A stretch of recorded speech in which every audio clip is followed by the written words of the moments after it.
So tell me again about this crazy, awesome Euro trip.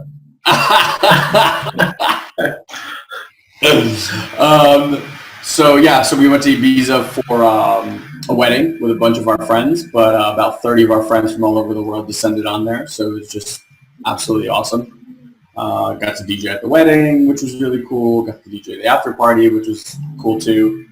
And after that, my wife actually went home. We went to Romania to a speaking event, and for the first 3 days, we went on just a tour. They took the speakers and some of the top producers in Amazon on a tour. So got to go paragliding, drove on a racetrack, went to some really cool sceneries, amazing restaurants, and then we got to speak in front of 550 people, which was pretty amazing.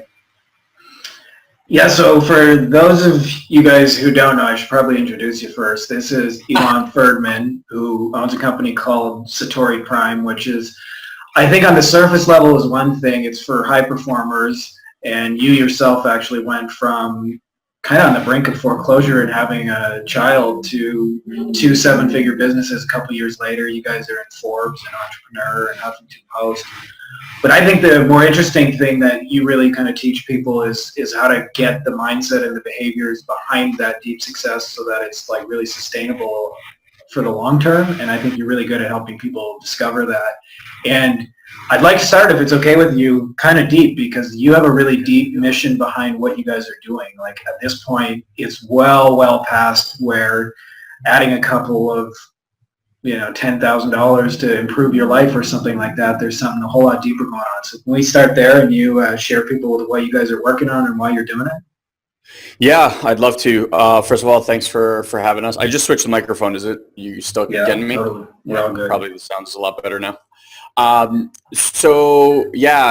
that point, we just celebrated our 7-year anniversary, which was absolutely wild to think about.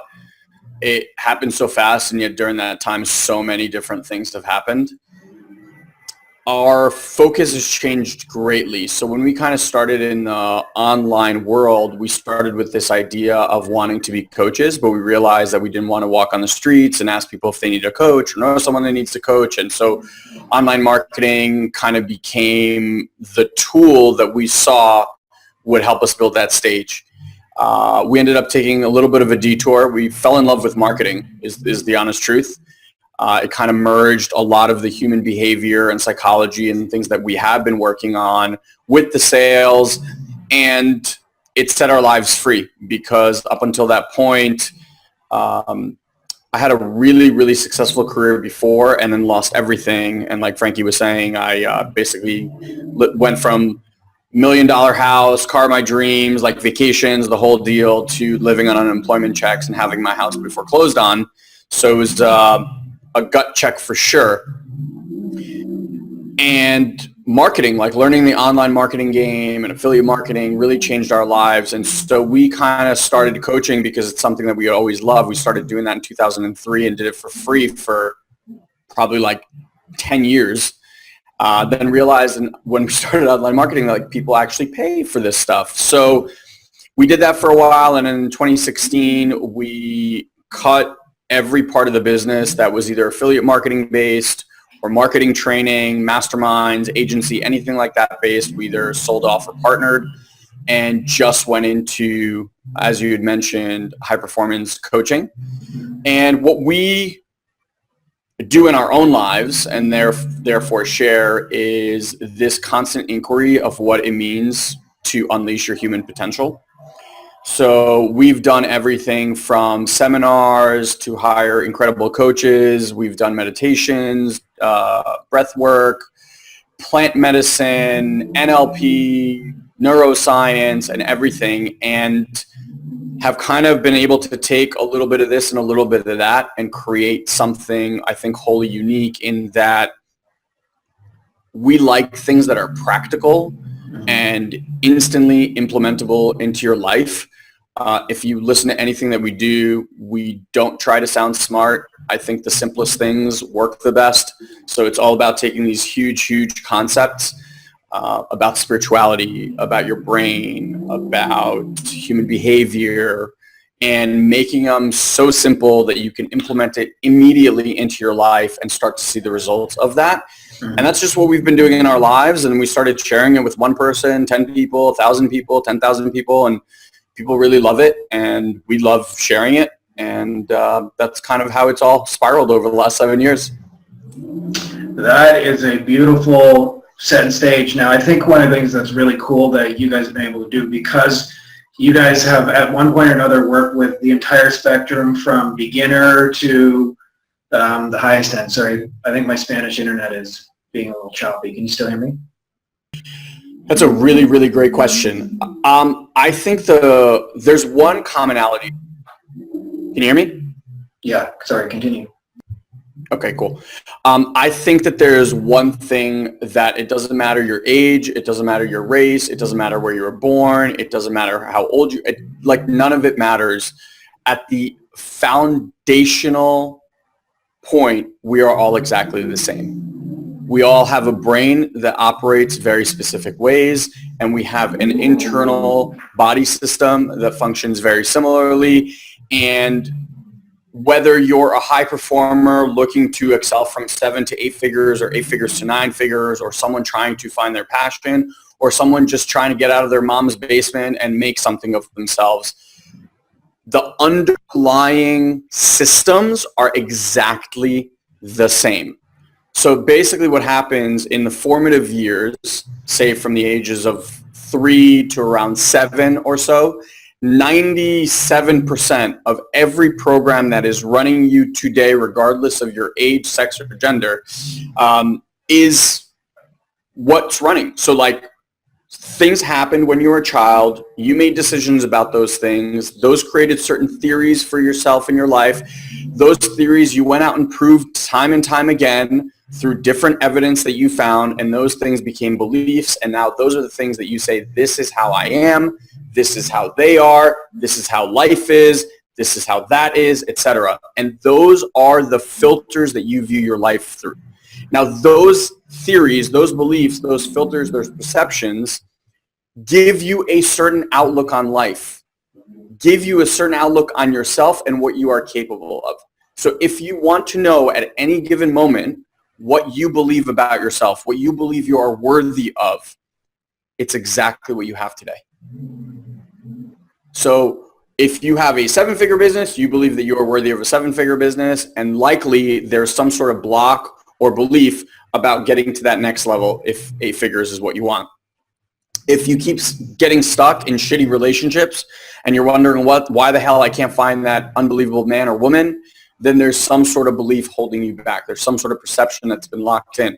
One of my clients that I just got off the phone with this morning, in midstream conversation, like automated, has no idea that this was happening, said, I grew up and I watched my parents and I just don't believe that I can ever have that kind of man show up in my life. And she says it in like such nonchalant passing. And I'm like, that's it. That's the thing. Like, it doesn't matter what you do and how hard you work going forward. If that's the underlying belief, then that's the kind of life that you get to create. And so what we do with our clients, and it doesn't matter whether they're just starting out or at really high performer levels, is the reason things aren't happening in your life effortlessly and easily is because you are not in alignment, meaning that your subconscious is in an argument with your conscious mind. It's almost like if there was a rudder under the boat and you were rowing that boat and that rudder was stuck in this position. I don't care how hard you rowed. I don't care in which sequence you rowed. You're going in circles. It's only when we align that to who you are at the deepest core of yourself that then things start to happen effortlessly and easily.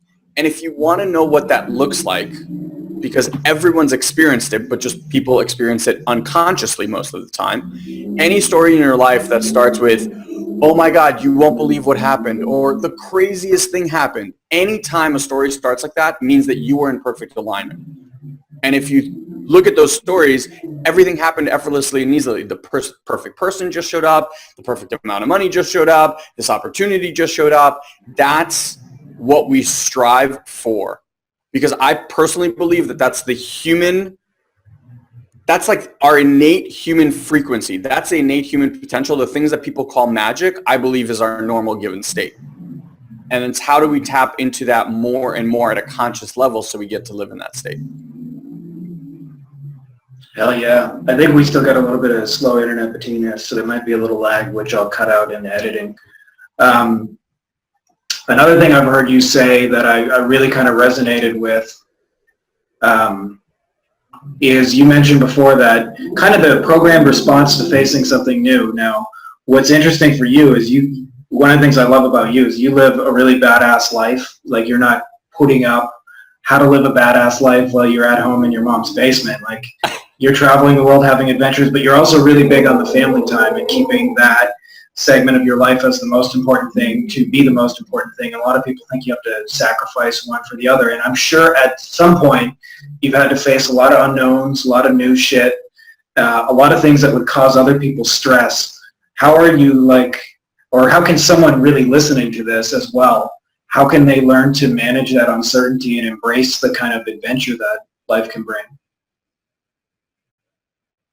Yeah, I'll just start by saying this. A lot of people always ask me, it's a very popular question, how do you create that life-work balance? I'm just going to be flat out, this is my perception. I don't think this is the truth, just mine. I think life-work balance is a bunch of bullshit.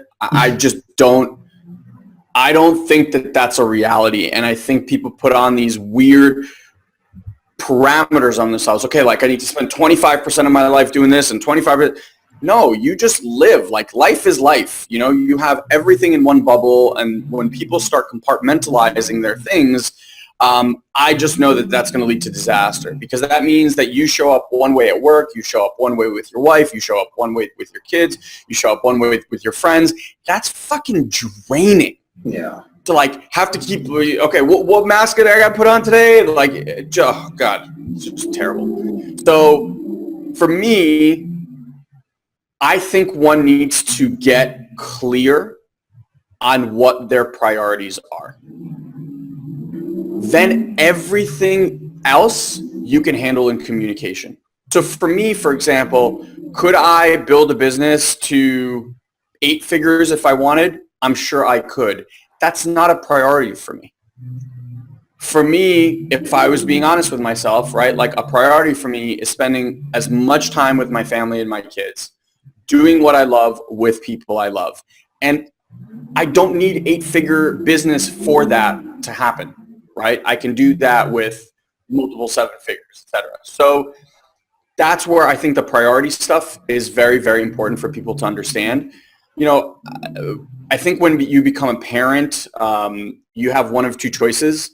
And I know I'm oversimplifying this, but the choice is I want to be here as much as possible for my kids, or other people go in the route of I'm going to work really hard to provide as much for my kids. And I was talking to one of my friends who was a kick-ass coach for athletes, and he said, do you know why athletes work really hard?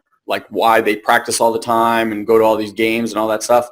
I said, because they want to be the best. He said, for the 15 minutes car ride they get with their parents, because that's pretty much the only time that they ever get to be with their parents.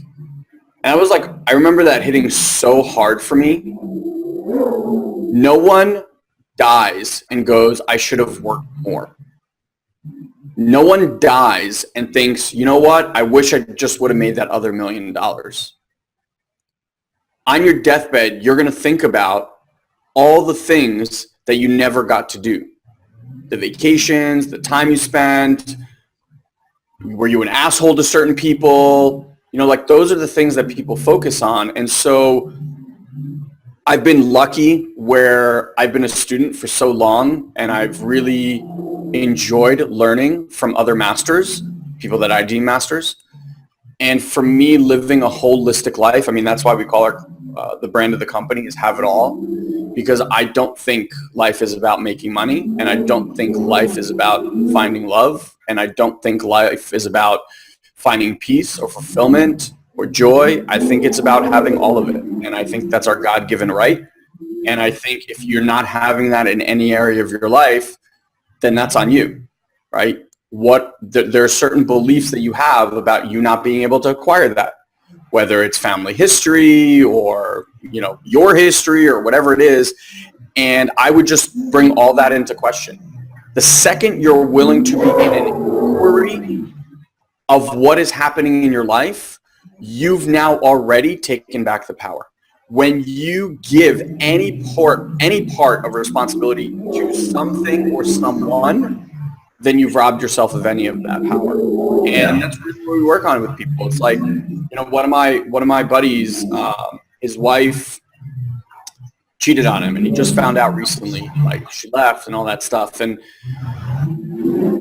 I could be that person that's like, oh, she's such a bitch, what an asshole, da da da da da. Like, that's not giving him any sort of gold, right? Like, there's an opportunity here for him.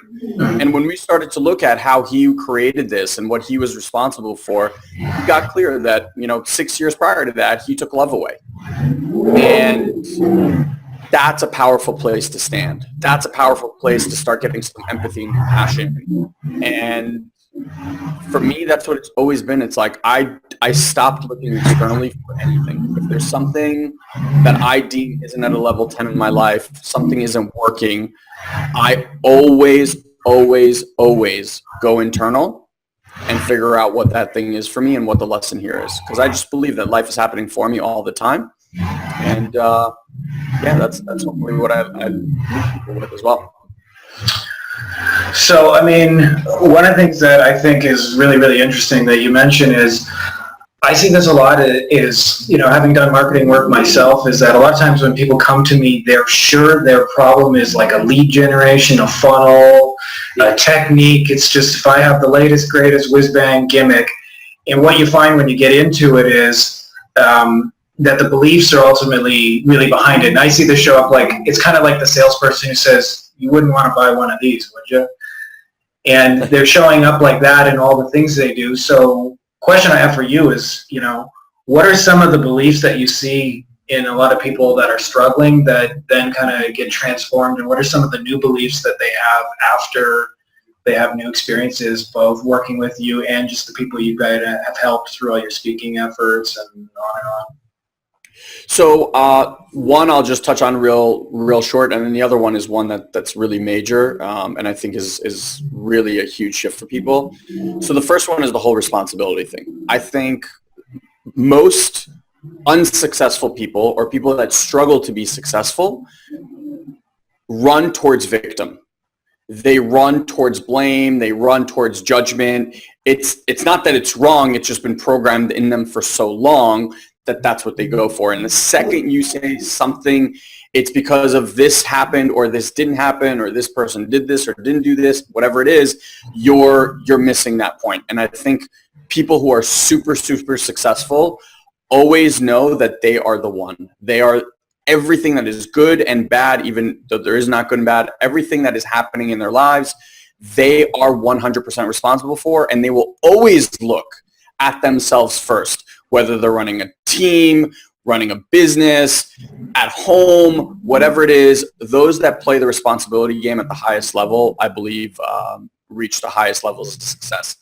One of the biggest cultural phenomena, especially in the US, but kind of globally as human, is this programming that life is hard, and in order to succeed, you have to work hard. Now, I'm just as guilty as anybody else. I came from immigrant parents. My parents, when they came here, we lived on $400 a week combined between both salaries of my parents. I always grew up, I saw my parents work multiple jobs, all of it. And so when Guy and I created our business, when I was in my previous business, it was all about like grinding and working really hard and all that stuff. Now, just to be clear, I'm not saying that doesn't produce results, okay? It produces great results. For some people, amazing, awesome results. It's not the only way to produce results. And one of the things we work, especially with our higher end clients, people who have already been very successful, is we start to question all of the ways that they produce results. Not we. I mean, they start to question all the ways that they produce results. And just because something produces amazing results for you doesn't mean it's the only way. But the way the brain works, ever since you were really young. Like if you think about kids, right?